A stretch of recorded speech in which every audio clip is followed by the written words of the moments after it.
Assalamualaikum warahmatullahi wabarakatuh.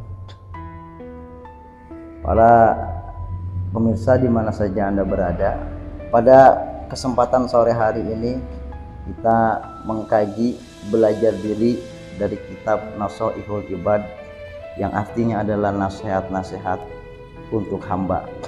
Pada kesempatan sore hari ini kita membuka tentang bab yaitu dosa-dosa manusia yang sepanjang hidupnya nggak terlepas daripada perbuatan dosa. Kali ini kita akan membuka satu kalam yaitu al-maqalah as-sabi'atu wal isrun, dauh atau komentar yang ke-27. Jadi karangan Al-Imam An-Nawawi Al-Bantani, beliau menulis dalam kitab ini banyak sekali nasihat-nasihat tentunya kepada hamba-hambanya Allah Subhanahu wa taala, umatnya baginda Nabi Muhammad SAW. Jadi sore hari ini kita ngebuka bab tentang masalah terkait dosa ya saudara-saudara. Wal maqalah as-sabi'atu wal isrun an Sa'id bin Hilal rahimahullah. Dari Sa'id bin Hilal rahimahullah, semoga Allah merahmatinya. Innal abda idza adnaba, ketika seorang hamba itu berbuat dosa, aisarada dan bin. Nah, di sini penafsirannya adalah dia itu orang yang berdosa. Minallahi ta'ala, dari Allah, kepada Allah dia berdosa. Ai an ama, yakni dia masih punya kenikmatan. Dia berdosa tapi masih merasa enak. Nah, kalau dulu kita melihat di zaman para nabi sebelum Nabi Muhammad, ini ketika di zaman Nabi Musa dia berdosa, saat itu juga perintah murka Allah Subhanahu wa taala diturunkan.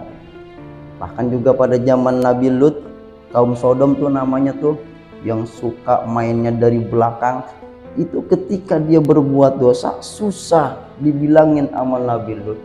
Akhirnya marah tuh malaikat, ngomong sama Allah Subhanahu wa taala, gimana ini ya Allah? Ya udah hancurkan aja umatnya Nabi Lut, bangsa Sodom, hancurin orang yang berbuat dosa di hadapan Allah. Tapi ketika di zaman Nabi Muhammad, umatnya, wah ini masih ada toleransi saudara. Di sini dikatakan ayan ama, dia berdosa kepada Allah tapi masih ada kesempatan kenikmatan, enak. Ya, apa aja sih dibalik keenakan orang yang berbuat dosa? Kok kagak dimarahin, kagak dapat marah, nggak dapat sesuatu yang diberi berat oleh Allah, diuji dengan berbagai macam permasalahan. Tapi di sini ada 4 perkara yang tidak terhalang, bahkan kenikmatan itu masih ada. Di sini ditulis bi arba'i hisalin. Jadi ada 4 kenikmatan di mana orang yang masih berdosa tapi enggak langsung diazab, disiksa sama Allah. Apa aja? La yahjubu anhu arrizqa. Itu orang berbuat dosa tapi enggak terhalang rizkinya. Berarti kan kalau dia berbuat dosa ini bakalan disempitin sama Gusti Allah. Nah, makanya disitulah ketika kita mengucapkan sering ngomong Bismillahirrahmanirrahim, dengan nama Allah yang Maha Pengasih dan Maha Penyayang. Jadi kata-kata Ar-Rahman Ar-Rahim, memang bahwa Ar-Rahman Ar-Rahim pengasih. Allah ngasih kepada siapa aja tuh? Kepada non muslim, kepada Konghucu, kepada orang Buddha, kepada orang Hindu, kepada orang Kristen. Allah kasih tuh pemberian-pemberiannya kepada siapapun. Ar-Rahman Ar-Rahim inilah yang bermakna khas buat orang-orang yang beriman. Allah sayang kepada mereka, orang-orang yang bertakwa Allah sayang kepada mereka. Nah, maka di sini dikatakan bahwa orang yang berdosa di sini ya, termasuk orang kafir lah, di situ kan dia berdosa. Tapi Allah enggak dihalang. Bahkan orang Islam sekalipun dia durhaka kepada orang tua, dia banyak berbuat dosa dalam kemaksiatan, terhanyut dalam perbuatan dosa, mencuri, berzina dan lain sebagainya. Ini ketika itu Allah masih ulur kenikmatannya, Allah masih kasih kenikmatannya, Allah nggak akan mempersempit dalam hidupnya. Wah, malah enak-enakan. Bahkan orang yang miskin kan terkadang iri. Ya ampun, hidup saya nih belangsak banget, padahal rajin sholat, padahal rajin ibadah, padahal nggak pernah berbuat dosa, sholat sunnah juga sering, tapi kenapa hidup belangsak banget, rizki kayaknya susah banget.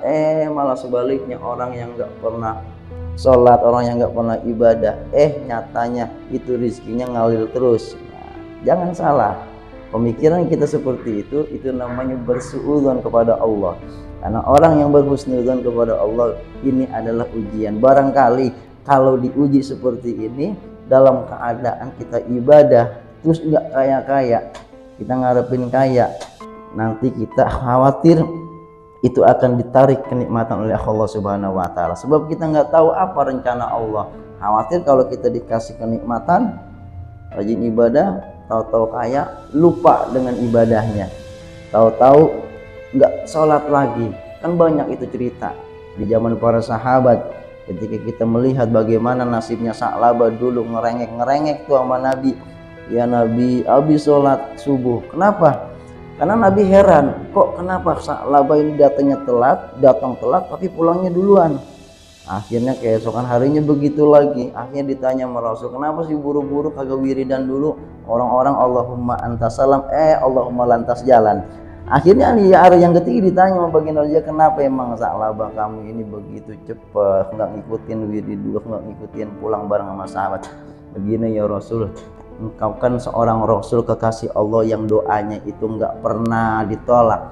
Tolong dah kasih kenikmatan, kasihlah rezeki, atau bagaimana caranya saya biar jadi orang yang kaya. Enak rasanya ibadah, nggak kayak begini nih dikejar-kejar. Soalnya kalau saya pulang telat belakangan ini, nanti sarung yang saya pakai ini akan ditungguin sama istri saya karena saya orang susah. Tuh Sa'labah ngomong. Akhirnya apa kata baginda Rasul? Ya udah, nanti akan kuberi hadiah, akan aku kasih kambing dan rawat. Karena yang ngasih adalah seorang nabi luar biasa. Itu kambing beranaknya banyak banget. Jadilah singkat cerita nih Sa'labah jadi orang kaya. Kenikmatan dimulanya dia miskin dan pada akhirnya Allah beri kekayaan. Akhirnya itu kenikmatan yang namanya rezeki banyak berlimpah, lupa dia untuk ibadah di hadapan Allah, nggak pernah kumpul bareng jamaah sama baginda Rasul. Nah di situ bahwa ketika kita dalam keadaan susah, jangan berharap dalam kesusahan itu kita minta untuk kaya karena kita iri. Berapa banyak orang yang kagak ibadah, orang yang berbuat dosa, tapi ngalir terus duitnya, sehat terus orangnya, tapi saya kok yang rajin ibadah kok miskin. Nah jangan, kita khawatir nanti ketika itu ujian, tahu-tahu kita dapat kaya lupa kepada Allah. Nah itu namanya nanti istidraj. Nah makanya di sini jadi ada orang yang berbuat dosa, ya berbuat dosa seorang hamba, tapi tidak dihalang oleh Allah rezekinya, terus ngalir, terus banyak duitnya. Nah maka oleh karenanya kita nggak kepengen yang seperti itu. Nah maka di zaman baginda Rasul itu kagak dipersempit, kagak dipersempit, terus dikasih keluasan walaupun dia dalam keadaan berdosa. Coba kita tengok ketika sejarahnya Nabi Musa alaihissalam, itu di zaman Nabi Musa ada lagi tuh yang namanya ponakan, sepupu. Jadi sepupunya Nabi Musa yang namanya Korun, itu orang miskin. Nah karena ketika miskin kemudian dikasih ilmu bagaimana cara membuat emas, akhirnya jadilah orang kaya. Sombong dia, langsung dimusnahkan oleh Allah Subhanahu wa Ta'ala kekayaannya, nggak ada toleransi lagi. Nah kalau di zaman Nabi Muhammad, di zaman sekarang enggak, dia kaya nggak mungkin ketika dia banyak tanah sawahnya hektar lalu Allah musnahkan karena dia selalu berbuat dosa. Enggak, agak dihalang seperti itu, diulur terus, masih ada kesempatan untuk bertobat. Nah itulah hebatnya dan enaknya hidup di zaman menjadi umatnya Nabi Muhammad Shallallahu Alaihi Wasallam. Nah kalau di zaman Nabi Musa langsung dilelupin, ya kan, Fir'aun dilelepin habis, kemudian Korun juga demikian, dijepit sama tanah habis semuanya, itu hartanya ditelan sama bumi. Sampai orang sekarang kalau lagi ngorek-ngorek kebun, tahu-tahu nemu giwang, nemu emas, wah harta karun lah. Padahal mah daerahnya daerah Babakan, daerah Tambun, tapi nyebutnya harta karunnya karena dulu sejarahnya demikian. Nah kalau di zaman sekarang Nabi Muhammad ketika dia mendapatkan rezeki, padahal dia selalu berdosa di hadapan Allah, Allah nggak murka, Allah masih kasih toleransi untuk bertaubat. Nah itulah di zaman Nabi Muhammad itu enaknya kayak begitu. Ya, tapi kita jangan, ketika kita dapat rezeki, kita dapat kekayaan, tetap kita selalu beribadah di hadapan Allah Subhanahu wa taala. Itu yang pertama. Kemudian wala yahjubu anhu as-sihat. Nah, jadi orang yang berdosa badannya seger. Ya, dia sering maksiat, sering nyolong ayam, tapi nggak sakit-sakit, nggak setruk-setruk. Ya. Padahal dia berbuat dosa. Itulah Allah masih terus kasih kenikmatan. Nah, tapi kita tetap dalam keadaan seperti ini, dalam kesempatan seperti ini, Allah masih berikan kesehatan, terus kita berjalan dalam keridhoannya Allah Subhanahu wa taala untuk mendapatkan nilai ibadah, untuk mendapatkan ridhonya Allah Subhanahu wa taala, untuk mencapai puncak yang hasanah kehidupan dunia, hasanah juga dalam kehidupan akhirat. Itu yang kedua. Lalu yang ketiga, umat Nabi Muhammad dia berdosa. Di situ Allah wala yadharu alaihi adzanbuh. Allah enggak menampakkan dosanya. Dia banyak berbuat zina, dia banyak sering melihat sesuatu yang haram, bahkan nyawer di mana-mana. Itu dosanya Allah nggak tampakin. Kali orang lagi mau nyawer niat jelek, wah mau nyawer nih ngabisin duit nih, kebetulan biduannya montok-montok, cakep-cakep, tahu-tahu bisulan. Kenapa? Karena perbuatan dosa. Nah Allah nggak menampakkan dosa itu dengan sesuatu yang zahir. Atau kita barangkali ketika kita mau niat, wah entar malam saya mau ngapel ke rumah janda ini nih, lah tiba-tiba apa? Tiba-tiba ketek kita bisulan, wah agak. Tetap itu Allah masih berikan kesehatan. Allah nggak menampakkan dosa kita sepanjang kita berbuat dosa. Tetapi jangan lakukan perbuatan dosa mentang-mentang Allah akan nampakin dosanya. Maka oleh karenanya Allah tutupin. Itulah hebatnya ketika kita hidup di zaman menjadi umatnya Nabi Muhammad Sallallahu Alaihi Wasallam. Itu yang ketiga. Kemudian yang keempat apa? Khala yu'aqibahu ajilan. Yang keempat itu, nah ini yang keempat ya. Jadi ketika orang yang berdosa, wala yu'aqibahu ajilan. Jadi Allah enggak menyiksa sekaligus. Jika kita berbuat dosa nggak meninggalkan sholat, tahu-tahu lagi keluar rumah ketiban puun. Wah, karena apa? Karena kita berbuat dosa? Enggak. Bahkan dijaga oleh Allah Subhanahu wa taala.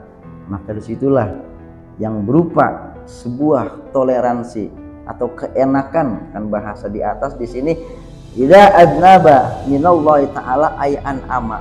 Jadi itu orang berbuat dosa tapi Allah masih beri keringanan, keenakan, an'ama, kenikmatan. Tapi di balik kenikmatan itu kita jangan terlarut terus dalam berbuat dosa, namun harus skip, berhenti untuk kita taubat kepada Allah Subhanahu wa taala. Memang demikian takdir manusia hidup di muka bumi ini, kullu, kata baginda Rasul, kullu bani Adam khata'un. Jadi setiap anak cucu Adam itu punya salah. Sepanjang kesalahan itu enggak menyesatkan dirinya berupa musyrik, syirik, menyekutukan Allah Subhanahu wa taala, itu yang paling berat. Kalaupun manusia berbuat dosa setiap harinya, ya memang demikian. Kok bisa? Ya bisa. Kita manusia biasa. Para nabi dan rasul saja masih berbuat dosa. Nabi Adam pernah dirayu-rayu sama bininya Siti Hawa, akhirnya makan tuh buah huldi. Kata Allah, jangan dideketin itu pohon huldi, wala taqrabu hadhihi sajarah. Malah dideketin atas bisikan rayuannya itu bininya. Akhirnya diusir dari surga, turun ke bumi. Maka oleh karenanya Nabi yang selalu punya kesalahan. Bahkan Nabi Muhammad sendiri pun pernah dulu. Nabi Muhammad memang sifatnya adalah ifat, terjaga dari perbuatan dosa.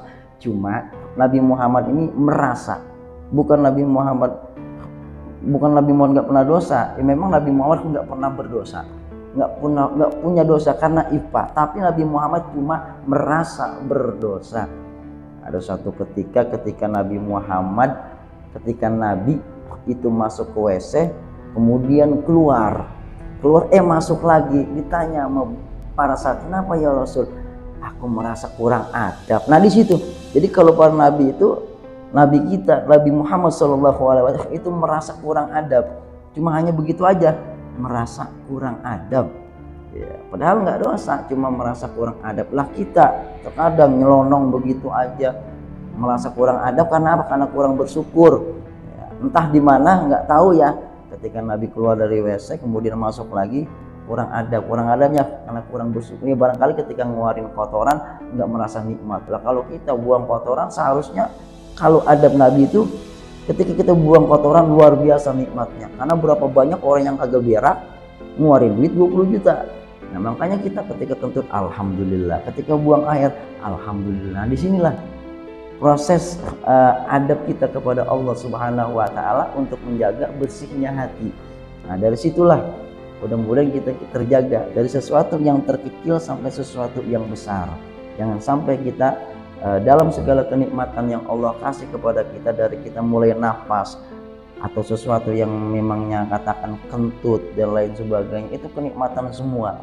Jangan sampai itu kita abaikan sehingga kita tidak bersyukur. Karena kalau kita tidak bersyukur berarti kita termasuk orang yang mengingkari akan nikmat Allah, menjadi timbul berdosa.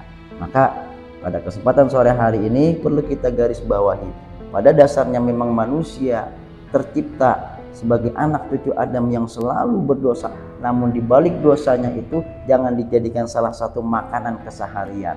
Selagi kita berdosa di hadapan Allah, dan memang tidak pernah kita manusia nggak pernah berdosa, selalu saja berdosa, tetapi harus tetap dan selalu beristighfar, minta ampun kepada Allah. Karena apa? Karena memang konsekuensi kita hidup itu bagaikan pakaian.